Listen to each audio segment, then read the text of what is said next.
just think back about how many activities you carried out 5 years ago without using an app or an algorithm compared to today. And then think 5 years in advance, what's it going to be like then? So it suits big tech to provide a digital component for almost every activity.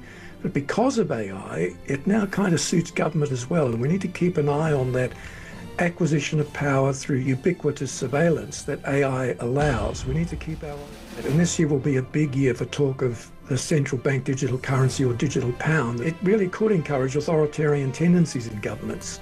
It will enable them, for example, to set limits on non-essential purchases during times of crisis. Yeah, and communities will need veto rights, I think, to say, look, we don't want a data centre, or we don't want a data centre that's not hidden behind high barriers for noise. All shows, at least once, have to dip into the future and what that future might look like.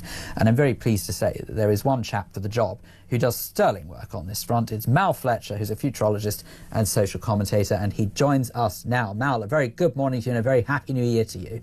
Good morning, Phil, and Happy New Year to you too. Thank you very much indeed. Now, Mal, one thing I am particularly keen to speak to you about, because I am a bit of a geek, I'm afraid, a self-confessed one. I'm also in another life known as the chic geek, and I'm afraid that I am mildly obsessed with the development of AI, artificial intelligence, that seems to, certainly in the last year, rapidly crept into many corners of our lives.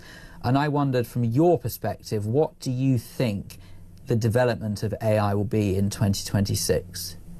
One thing that will affect, comes off your previous conversation, is its engagement with UK politics.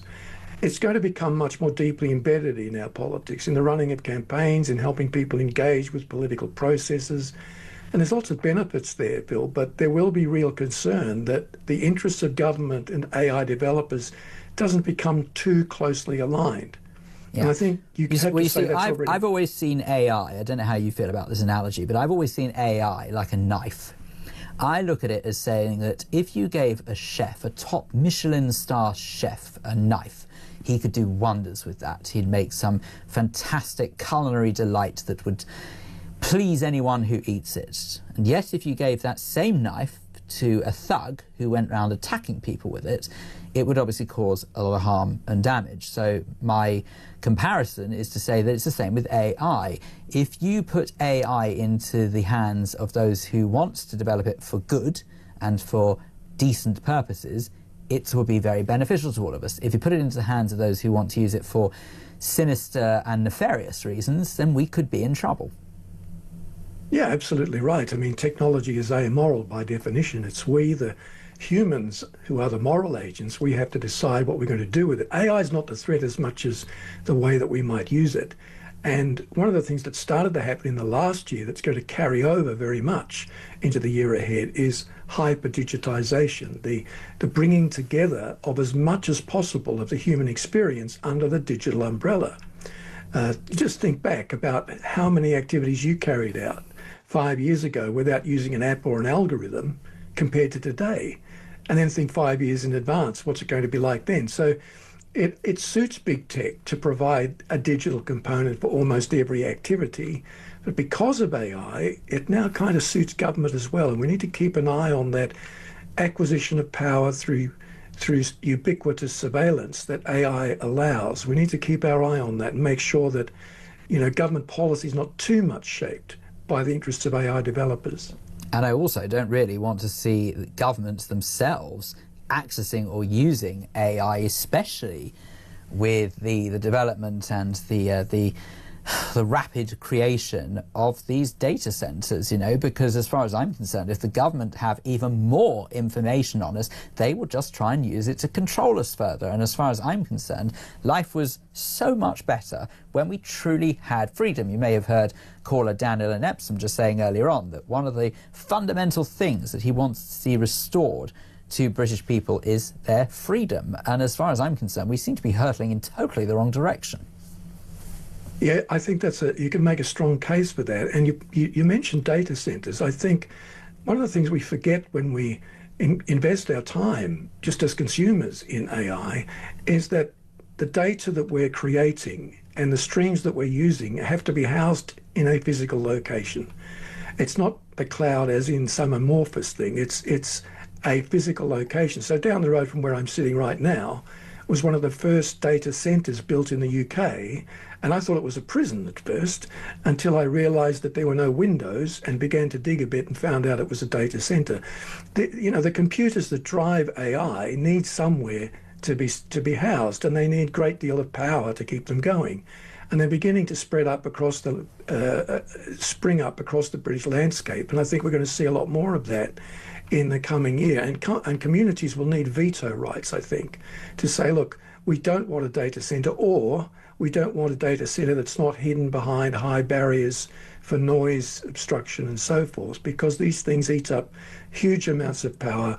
They give off sound through the fans they use to operate, and they take up huge amounts of water to cool them. So farmers are going to have to compete with data centres for water for irrigation purposes. So well, don't worry, the government's got the farmers' backs. Oh, wait, hang on, no, they don't. But anyway, look, do you know, Mal, one thing that strikes me, of course, is that data is all well and good. It's one thing, that's sort of something, someone can make a conscious decision as to what data they want to put online and what they don't want to put online. Of course, there are some particular organisations where you don't have a choice, and I know that, such as banking, for example, you do have to put certain bits of information on in order to be able to use your digital banking. Digital banking is one thing. One thing that bothers me terribly is the concept of digital currency, because that really is handing over a great deal of control to an authority that, to be perfectly honest with you, call me old-fashioned, and many people do, want to be in charge of my money. Yeah, I think your concern is right. And this year will be a big year for talk of the central bank digital currency, or digital pound, that's sort of envisaged by the Bank of England and the Treasury. It's just exploratory at the moment, but many people expect that it will be launched by some time in 2030, if not before. It will make it possible for the government to have a bit of a foothold in the volatile world of cryptocurrency, so that might not be a bad thing. But one of the dangers is that it really could encourage authoritarian tendencies in governments. It will enable them, for example, to set limits on non-essential purchases during times of crisis. And if we go for a purely digital economy, we lose all the benefits of hard currency. Cash is messy, but it has substance and weight. You can feel it leaving your pocket. We have a problem with digital debt in this country, Phil, and it's going to get more as people spend more with less forethought, because cashless is so convenient, and cash doesn't carry data. Well, not only that, the problem you mentioned there about digital debt, but it is a major concern of mine, because the truth is that there are many people in this country who, for no fault of their own, they simply weren't taught to deal with it, are not very good at managing money. And it's actually sort of a major gripe I've had for many, many years, where I have said that where fundamentally the education system fails this country, rather than trying to teach everyone about everything and saying how terrible the British Empire was, how about maybe teaching children about the importance of managing money correctly? Because not only will that benefit them, it'll benefit the economy in the long term. I digress. The point being is that with digital debt, it is so much harder to get a grip on whether you actually simply don't know how much money you're spending, or don't control it in the way that you should be able to if you don't have that ability in the first place. Whereas if you have a wad of notes, you can very clearly see the physical money you have left to spend for that particular period of your life. Digital debt, digital currency, major red flags.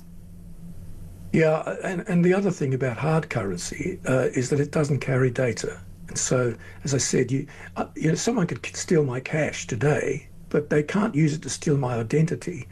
And cash gives us a buffer against data outages, which over the last few years have left millions without access to their bank accounts for hours at a time. So, and of course, going completely cashless, which a digital currency might well encourage, is hugely disadvantageous to the 900,000 people in this country who have no bank account. Now, I'm not advocating we shouldn't explore the option of a digital pound, but if we're wanting a system that's fair to everybody and guarantees our rights, we should insist on an equal combination of digital and hard currencies. Absolutely. Mal Fletcher, futurologist and social commentator, thank you very much indeed for speaking to us this morning. A very happy new year to you as well.